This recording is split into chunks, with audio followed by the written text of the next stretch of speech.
बिस्मिल्लाहिर्रहमानिर्रहीम। अस्सलाम वालेकुम। Ittehad college of pharmacy and health sciences की तरफ से फार्मेसी टेक्नीशियन की क्लास फ़र्स्ट ईयर के लिए सब्जेक्ट माइक्रोबायोलॉजी में जैसा कि हम चैप्टर माइकोलॉजी पढ़ रहे हैं, इसमें हमारा लेक्चर नंबर 3 है और इसमें हमारा टॉपिक होगा करैक्टरिस्टिक्स ऑफ फंजाई, यानी फंजाई की हम उन खसूसियात को डिस्कस करेंगे जो फंजाई को दूसरे ऑर्गेनिज़म से बिल्कुल अलग और मुमताज़ करता है।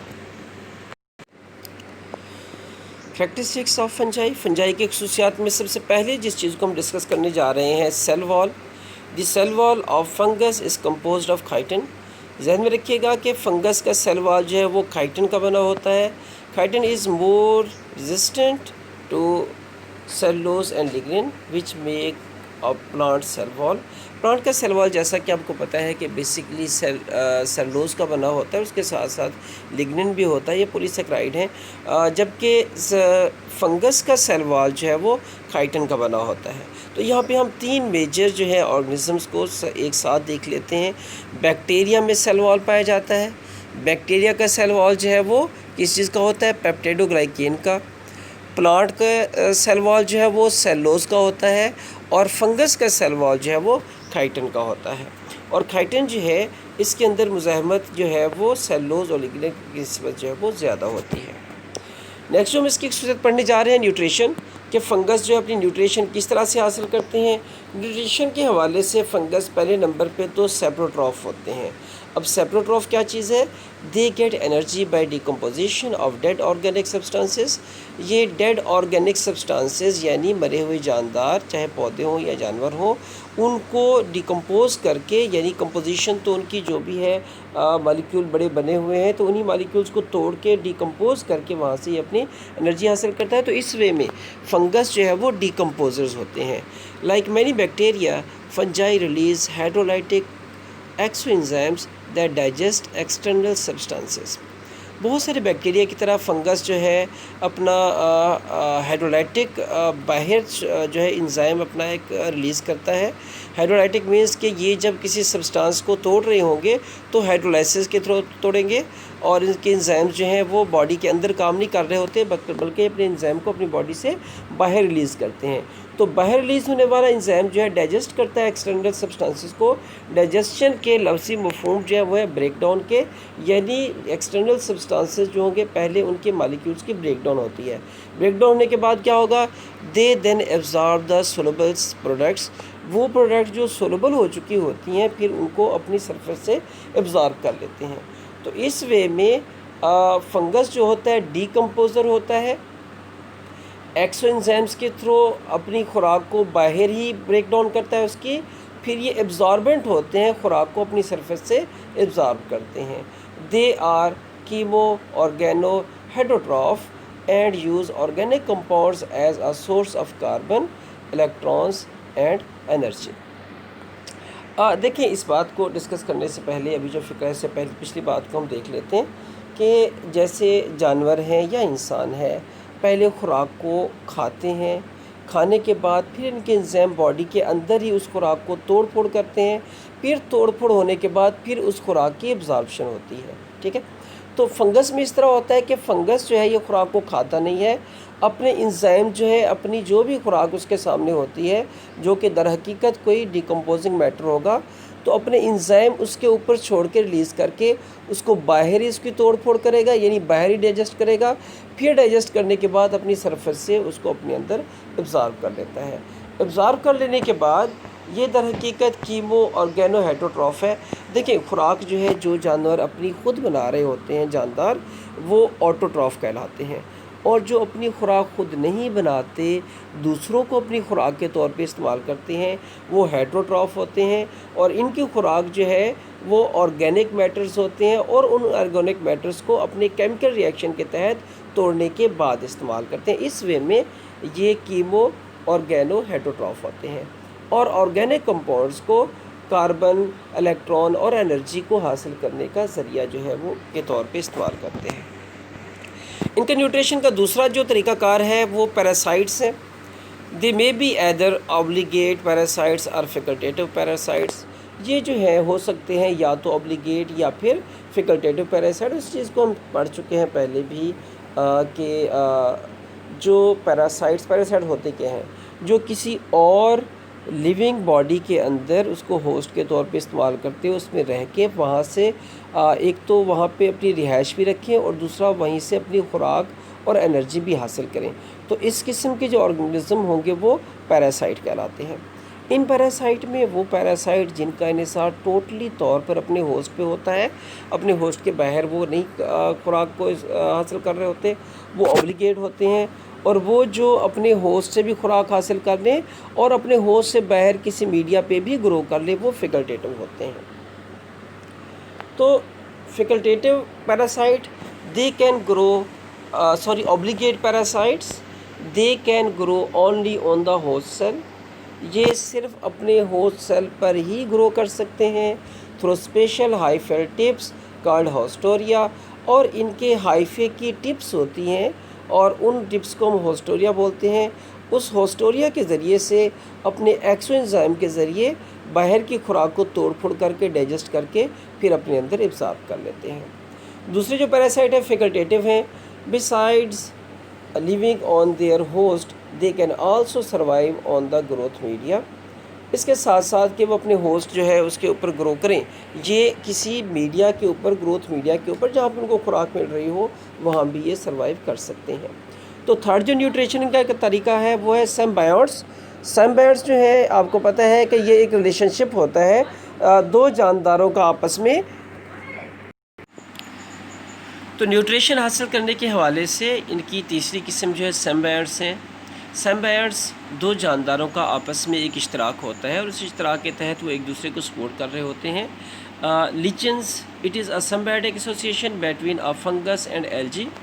एल्गी और फंगस जो है इनका आपस में इश्तराक होता है, इश्तराक के तहत ये एक दूसरे को एनर्जी के हवाले से सपोर्ट करते हैं। और ये लीचन जो है इसको हम पहले भी पढ़ चुके हैं कि काई जो है मुख्तलिफ जोड़े के ऊपर जो सब्ज़ रंग की एक तह से जमी होती है उसे काई बोलते हैं। और काई जो है ये सिम्बायोटिक एसोसिएशन है या रिलेशनशिप है between fungus and algae. Mycorrhiza, it is a symbiotic association between fungus and the roots of vascular plants. Mycorrhiza जो है ये भी एक सिम्बायोटिक रिलेशनशिप है फंगस का और वेस्कुलर प्लांट्स की रूट्स का। वेस्कुलर प्लांट्स की रूट्स को फंगस क्या कर रहा होता है, ये डिकम्पोज करके मुख्तलिफ ऑर्गेनिक मैटर्स को उनके लिए नाइट्रोजन प्रोवाइड कर रहा होता है, नाइट्रोजन फिक्सेशन करके, और ख़ुद जो है वहीं पर रिहाइश अख्तियार करते हुए अपनी खुराक जो है वो हासिल करता है। तो इस तरह से न्यूट्रिशन के हवाले से थर्ड जो इनका मोड है वो है सिम्बायोट्स। अब हम इनकी अगली खसूसियात पढ़ने जा रहे हैं रेस्पिरेशन। कि फ़ंगस में रेस्पिरेशन यानी सांस लेने का अमल और उस सांस लेने के अमल के नतीजे में एनर्जी ये किस तरह से हासिल करते हैं। Fungi usually are aerobic. दर हकीकत फंजाई जो है ये एरोबिक है, यानी इसकी ज़िंदगी का इन्हिसार जो है वो ऑक्सीजन पे है। ऑक्सीजन लेने के बाद फिर ये अपनी खुराक जो अब्ज़ॉर्ब कर चुके होते हैं वहाँ से एनर्जी हासिल करते हैं। सम यीस्ट हाउएवर आर फैकल्टेटिवली एनारोबिक। लेकिन कुछ यीस्ट ऐसे हैं जो फैकल्टेटिवली एनारोबिक हैं, यानी एरोबिक भी होंगे लेकिन किसी भी कंडीशन के तहत वो एनारोबिक भी हो सकते हैं। And can obtain energy by fermentation, और ये अपनी एनर्जी जो है हासिल कर सकते हैं फर्मेंटेशन के ज़रिए से। फर्मेंटेशन आपको पता है कि केमिकल प्रोसेस है जिसमें ग्लूकोज़ को जो है वो तोड़ के कार्बन डाइऑक्साइड में और एथेनॉल में जो है वो कन्वर्ट किया जाता है, और इसी दौरान जो है एनर्जी हासिल कर रहा होता है जो भी चीज़ वहाँ पे एनारोबिक के तौर पे काम कर रही हो। तो यहाँ पे जो है इस फर्मेंटेशन में फंगस जो है एनारोबिक वे में वहाँ से क्या कर रहा है कि ग्लूकोज की ब्रेकडाउन करके वहाँ से उसको एथेनॉल अल्कोहल में कन्वर्ट कर रहा है, साथ में कार्बन डाइऑक्साइड भी बन रही है, और ये अपना फिर वहाँ से एनर्जी हासिल कर रहा है। Such as in the production of ethyl alcohol. Ethyl alcohol की प्रोडक्शन के दौरान जो ग्लूकोज से होती है उस दौरान जो है एनारोबिक रेस्पिरेशन के थ्रू उसकी फर्मेंटेशन कर रहा होता है फंगस। Obligatory anaerobic fungi are found in the rumen of cattle. और ऐसी फंजाई है जिसका ज़िंदगी का इन्हिसार सिर्फ़ और सिर्फ एनारोबिक है। तो ये पाए जाते हैं जानवरों के स्टमक की जगह पे जो उनके बैग होते हैं टेम्परेरी फूड स्टोरेज के हवाले से, जिनको हम आम तौर पे ओजरी का नाम भी देते हैं, तो उनके अंदर पाया जाने वाला फंगस जो होता है वो ऑब्लिगेटरी एनारोबिक होता है। तो इस वे में फंगस की जो रेस्पिरेशन है वो एरोबिक भी होती है और एनारोबिक भी होती है। एनारोबिक फर्दर जो है फैकल्टेटिवली भी होते हैं और ऑब्लिगेटरी भी होते हैं। लास्ट जो है फंगस की कैरेक्टरिस्टिक्स में रिप्रोडक्शन, कि फंगस अपनी नस्ल को आगे किस तरह बढ़ाता है। फंगस में रिप्रोडक्शन जो है दो तरह से होती है, एसेक्सुअल भी और सेक्सुअल भी। एसेक्सुअल रिप्रोडक्शन में बडिंग है जो कि यीस्ट में पाई जाती है। यीस्ट जो है बडिंग के थ्रू अपने आप को आगे बढ़ाते हैं। स्पोर्स हैं, कुनेडा है, फ्रेगमेंटेशन है। तो ये जो है किसमें, यीस्ट में और मोल्ड में, इनकी इस वे में वो अपनी नस्ल को आगे बढ़ाते हैं। और सेक्सुअल रिप्रोडक्शन जो है वाटर मोल्ड में पाई जाती है। वाटर मोल्ड में मेल एंड फीमेल अलग अलग सेगमेंट्स होते हैं और फिर मिलने के बाद फिर जो है अलग हो जाते हैं। इस चीज़ को हम आगे चल के पढ़ेंगे मोल्ड में। तो इसमें रिप्रोडक्शन दो तरह से होती है, एसेक्सुअल और सेक्सुअल। एसेक्सुअल में बडिंग भी है, स्पोर्स भी है, कोनेडा भी है, फ्रेगमेंटेशन है। और सेक्सुअल रिप्रोडक्शन जो है ये वाटर मोड में पाई जाती है। तो जो कैरेक्टरिस्टिक्स और फंजाई अभी हमने पढ़ा, हम उसकी समरी देख लेते हैं कि फंजाई जो है इसका सेल वॉल किस चीज़ का बना होता है, काइटिन का। इसका सेल वॉल जो है काइटिन का बना होता है। नेक्स्ट ये कि न्यूट्रिशन किस तरह से लेते हैं, सेप्रोट्रॉफ हो सकते हैं। सेप्रोट्रॉफ जो है डीकम्पोजिंग ऑर्गेनिक मैटर्स को डिकम्पोज करके वहाँ से अपनी खुराक हासिल करती हैं। लेकिन कौन से organic matters, dead organic matters. Parasite जो किसी और लिविंग ऑर्गेनिजम्स में रह के खुराक हासिल कर रहे होते हैं। तो फंगस की कुछ अक़साम पैरासाइट्स भी होती हैं और फिर वो पैरासाइट जो है ऑब्लिगेटरी पैरासाइट भी होते हैं और फैकल्टेटिव पैरासाइट भी होते हैं। नेक्स्ट है सिम्बायोट्स दूसरे जानदार के साथ एक इश्तराक बना के। तो इसमें जो है लिचन्स है, लिचन जो है सिम्बायोटिक एसोसिएशन है एल्गी और फंजाई का। और माइकोरिज़ा जो है ये सिम्बायोटिक रिलेशनशिप है रूट्स ऑफ प्लांट्स और फंजाई का। नेक्स्ट रेस्पिरेशन इसमें एरोबिक भी होती है, एनारोबिक भी होती है। और एनारोबिक में फिर फर्दर फैकल्टेटिव भी होती है और ऑब्लिगेटरी भी होती है। और फिर है एंड पे इसकी रिप्रोडक्शन जो है इसमें फ्रेगमेंटेशन हो सकती है। फ्रेगमेंटेशन में इस तरह से एक जो है हाइफे होगा, फिर वो हाइफे जो है इस तरह से मुख्तलिफ फ्रेगमेंट्स में बढ़ जाएगा और 1 से 3 या 4 जो है उसके पार्ट बन जाएंगे। तो ये जो अपनी नस्ल को आगे बढ़ाने का तरीका है ये फ्रेगमेंटेशन कहलाता है। फिर हर एक फ्रेगमेंट जो है ग्रो करके अपने जैसे इस जैसे फिर 3 जो है अपने डॉटर सेल में कन्वर्ट हो जाएगा। उसके बाद कोनेडा है। कोनेडा में ये होता है कि एक जो है हाइफे ग्रो करता है, ग्रो करने के बाद उसमें एक डार्ट सी बनती है, उस डार्ट के अंदर बहुत सारे हाइफे बनते हैं और फिर वो इस तरह से अपने जैसे और बहुत सारे जो है हाइफे बना लेता है। तो ये जो तरीक़ाकार है ये देखें कि एक डॉटर सेल या एक जो है सेल्स का जो थोड़ा सा बना हुआ है कॉम्बिनेशन है वो अपने जैसे बहुत सारे और डॉटर सेल बना लेता है। तो ये जो तरीक़ाकार है अपनी नस्ल को बढ़ाने का ये क्या कहलाता है, ये कोनेडा कहलाता है।